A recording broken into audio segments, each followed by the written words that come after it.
You have been under water restrictions for several days, even weeks, and yet you are forced to plant. What can be done in such cases?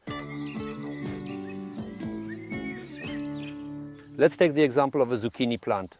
Pumpkin, tomato, bell pepper, eggplant. This applies to all plants. First, make sure your plant is well hydrated before transplanting.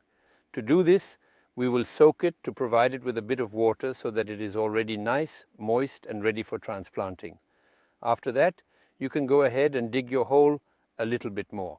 So we're definitely going to make a really very good hole, and that's where everything will come together. So, a little bit of depth. Aim for a good 8 inches of depth, approximately 8 inches of soil in total, approximately. At the bottom of the hole, we are going to put some potting soil, and it's potting soil that I have already thoroughly moistened. It is already soaked, which will provide some initial humidity and some additional benefits. We pour the potting soil at the bottom of the hole. Once we have poured our potting soil at the bottom of the hole, we will water again. We will soak it thoroughly and completely to ensure it is well saturated. The bottom of the hole. So now we have real mud and we are going to start planting our zucchini. But before that, we are going to carefully place a transparent bottle at the very bottom of the container, which will later allow us to conveniently water directly into the bottle and efficiently bring water to the roots of the plants, ensuring they receive adequate hydration. Place the bottle at the bottom of the hole. I add a little bit of soil at the bottom of the hole.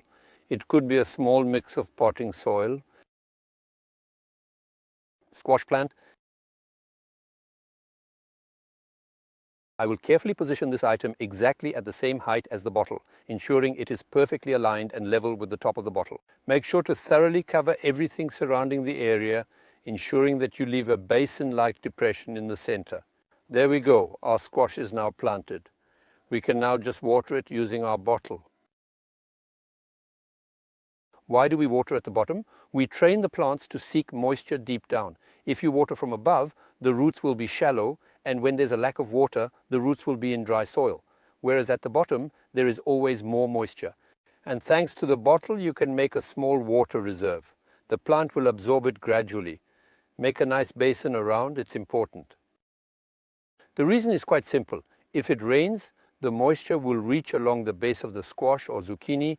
It could also be other plants, and thus you will make a significant water saving. Other small rules: if you are in a period of water restriction, especially transplant the plants in the evening or during a time when the sun is less intense on cloudy days. And if it rains one day, take advantage of that moment to do it. If you need to transplant leeks, plant them at the bottom of a trench. For your potatoes and beans, don't forget to mound the soil around them to retain moisture. And if it continues to be very, very dry and you have radish or lettuce seeds to plant in your garden, you can plant them as usual and then place a shade cloth and a burlap cloth over the seeds. This will help retain moisture for a longer period.